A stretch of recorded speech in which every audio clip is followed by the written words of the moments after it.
Very good morning, 8th class. How are you, children? I hope you all are happy, healthy, and doing your studies regularly, doing your notes, and of course, learning them. उन्हें learn भी करते रहना साथ साथ, कि जब भी school खुलेंगे we'll be having our exams. तो ये सारे lessons आपके एग्ज़ाम में आएंगे, तो तब तक याद करते रहो. थोड़ा थोड़ा डेली याद करोगे तो होता रहेगा. कमिंग टू आवर लेसन, हमने सेकेंड चैप्टर स्टार्ट कर रखा था ज्योग्राफी का, land and soil resource. And in the last lesson, कल के लेसन में हमने कंप्लीट किया था land resource and we have started soil resource. Soil जो कि सबसे इम्पॉर्टेंट रिसोर्स है, upper layer of the earth है, और इसी सॉइल में सारी वेजिटेशन, प्लांट सब ग्रो होते हैं. तो इट्स वेरी इम्पॉर्टेंट. कैसे बनती है soil? With the breaking up of rock. धीरे धीरे उसका ब्रेकिंग अप होता है, नेचुरल प्रोसेस. उसमें ऑर्गेनिक इनऑर्गेनिक मैटर मिक्स होता है, which gives fertility to the soil, and that makes the soil, that upper layer of the crust. और इसी में सारे प्लांट्स ग्रो होते हैं. ठीक है, ये हमारा कल का lesson. Now we will start factors of soil formation. Which are the various factors which help in the formation of soil. Short में कल हमने पढ़ा था those organic and inorganic matters, natural process. तो अब हम डिटेल में पढ़ेंगे what are the factors which help in the formation of soil. So we'll start with the topic factors of soil formation. A number of factors contribute to the formation of soil and its fertility. See, soil he important नहीं है, लेकिन वो soil fertile भी हो, वो भी एक बहुत इम्पॉर्टेंट बात है. क्योंकि सॉइल फर्टाइल होगी तभी तो उसमें प्लांट्स ग्रो होंगे. सो it's very important that soil should be fertile. तो यहाँ हम वही फैक्टर्स पढ़ेंगे जो उसे फर्टिलिटी भी देते हैं. The most important of them are rocks, climate, plants and animals. देखो ये सब मिलकर सॉइल बनाते हैं and they also give fertility to it. First, सबसे पहला कौन है? रॉक्स. पेरेंट रॉक, जिससे वो ब्रेकिंग अप, जिसके फ्रेगमेंट्स, पीसेस सॉइल बनाते हैं. The rocks on which soils are formed disintegrate. Disintegrate means break up and decompose under the process of withering and decomposition. See children, this is natural process. हवा से, पानी से, धूप से, इन सब से क्या होता है? Naturally the parent rock, it disintegrates and decompose and that makes soil. The original rock, that is the parent rock, वो मेटामॉर्फिक रॉक हो सकता है, वो इग्नियस रॉक हो सकता है, it can be sedimentary rock, है ना. They are parent rock, provides the basic material. Base तो रॉक दे रहे हैं. And the type and quality of a rock depend on its parent rock. I told you just now different types of rock. तो जिस तरह का rock होगा उसी तरह की सॉइल फॉर्म होगी. तो this is first parent rock. Second, climate. उस एरिया की क्लाइमेट क्या है? अब कहीं बहुत कोल्ड क्लाइमेट है, कहीं हॉट है, कहीं मॉडरेट है, तो that is climate. Climate determines the rate of weathering and erosion. If it's very hot climate, अलग तरह से ब्रेकिंग अप होगा. If it's very cold climate, अलग तरह से ब्रेकिंग अप होगा. That is it.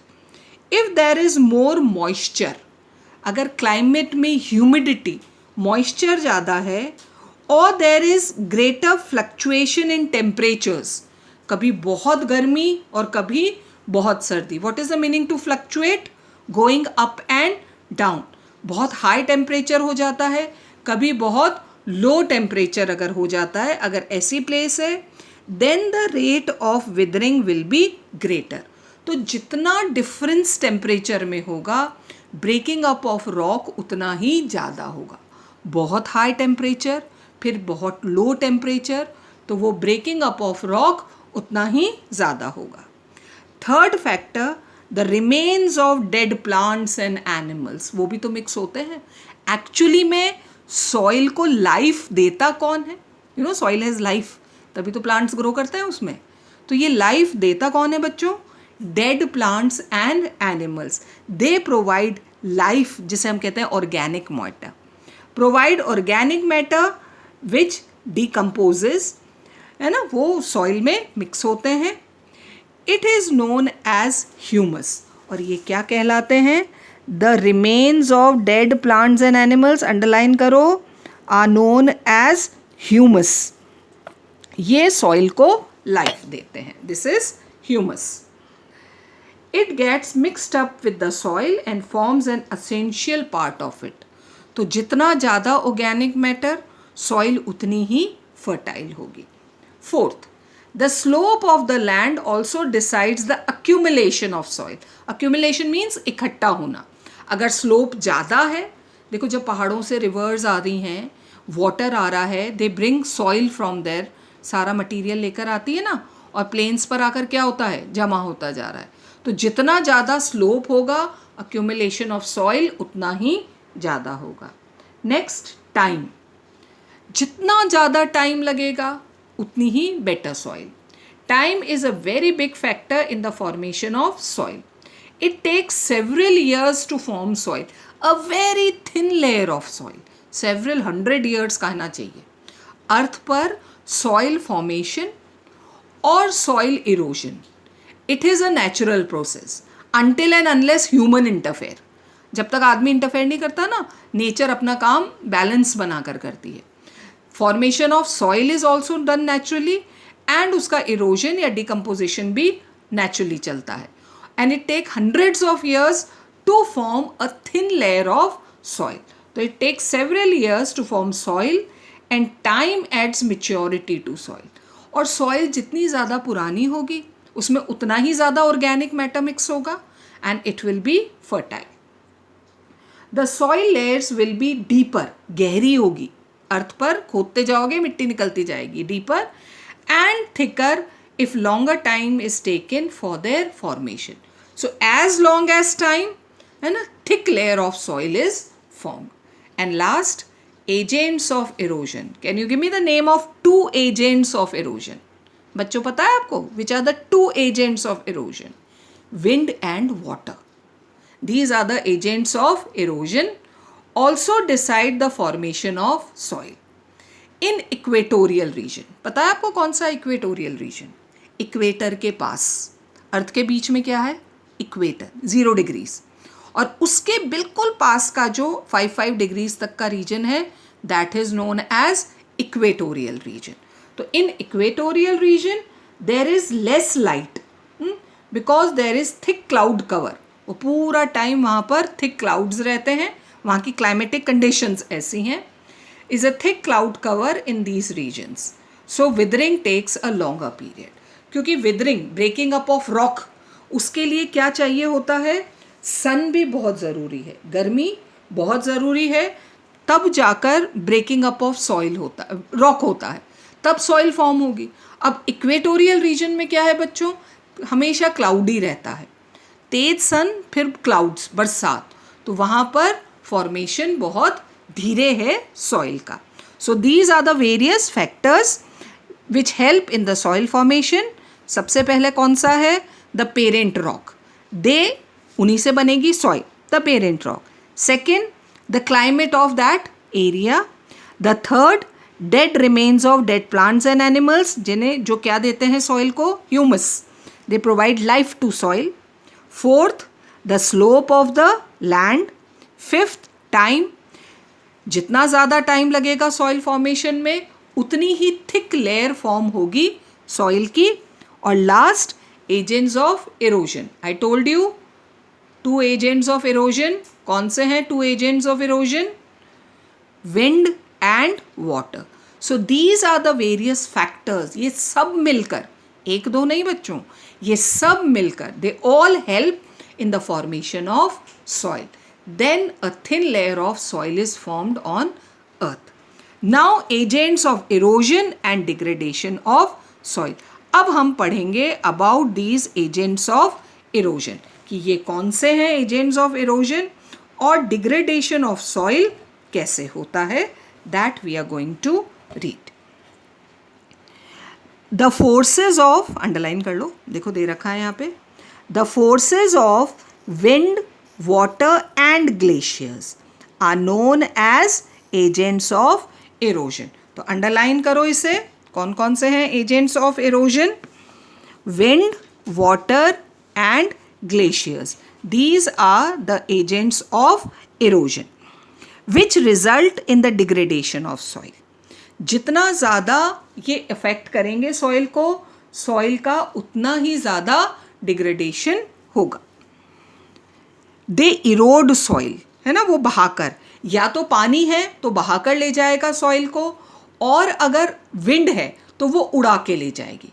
But they take soil from one place to another. This is to erode, taking the upper layer of soil from one place to another. They erode soil and deposit it elsewhere. जहाँ होती है soil उसे वहाँ से ले जाकर कहीं और ले जाकर जमा कर देते हैं. विंड है तो उड़ा के ले जाएगी, और अगर वाटर है तो बहा के ले जाएगा. And they take soil from one place to another. Rivers deposit sediments and make the soil alluvial, coming down from the mountains.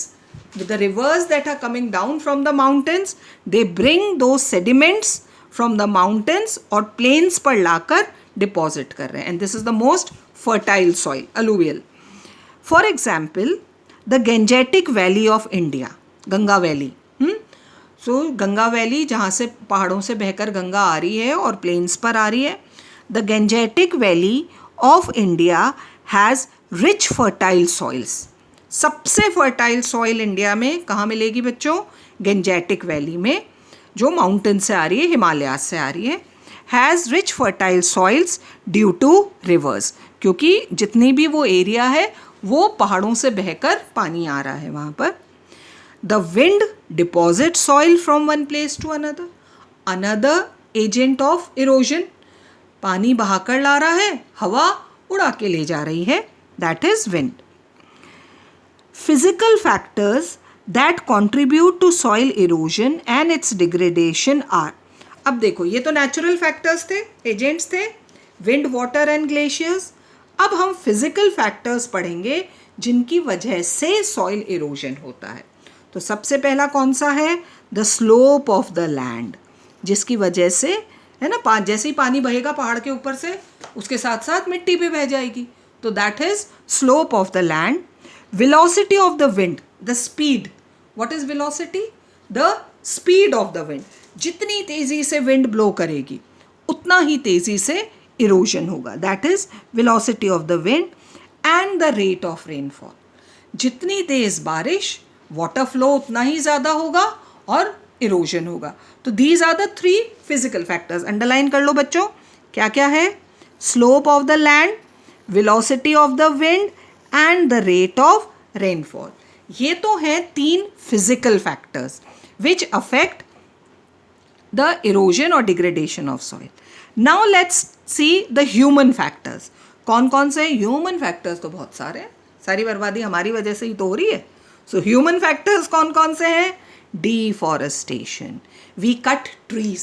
हमने फॉरेस्ट काटना शुरू कर दिया है. फॉरेस्ट एक बहुत इंपॉर्टेंट रोल प्ले करते हैं. They hold soil. जिस ज़मीन पर पेड़ लगा होता है वहाँ की सॉइल हिलती नहीं है, क्योंकि जो रूट्स हैं प्लांट्स के और ट्रीज़ के, दे होल्ड सॉइल. इसीलिए तो आजकल कहते हैं ना, भी ट्रीज़ लगाओ so that it reduces soil erosion. So it's very important. लेकिन हम कर क्या रहे हैं? Instead of afforestation, what are we doing? Deforestation. तो पेड़ तो काट दिया, सॉइल लूज हो गई, सो वो एजेंट्स ऑफ इरोजन ले जाते हैं. तो first is deforestation. Second, over grazing of land. हमारे जो कैटल है, क्योंकि पास्चर लैंड हम कम करते जा रहे हैं, सो ओवर ग्रेजिंग. एक ही लैंड पर छोटे छोटे प्लॉट्स रह गए हैं जो हमारे जानवरों के लिए हैं, कैटल के लिए हैं, और that is over grazing of land. Overuse by adding chemical fertilizers to the land to have more crops. Production बढ़ाने के लिए what have we started doing? We have started putting chemical fertilizers on the land, or chemicals are harmful. You all know very well, any type of chemical is harmful. लेकिन क्योंकि हमारे farmers को हमें production ज़्यादा चाहिए, ज़्यादा production, ज़्यादा population, ज़्यादा प्रोडक्शन, फूड प्रोडक्शन बढ़ाना है, so what have we started doing? Putting chemical fertilisers. उससे हमारी सॉइल खराब हो रही है. तो that is use of chemical fertiliser and over irrigation. Plants need water to grow, पता है ना हमें, लेकिन एक लिमिटेड अमाउंट में. Plants are not greedy like human being, सब मुझे दे दो मुझे दे दो, नहीं. दे ओनली टेक वाटर जितना उन्हें चाहिए.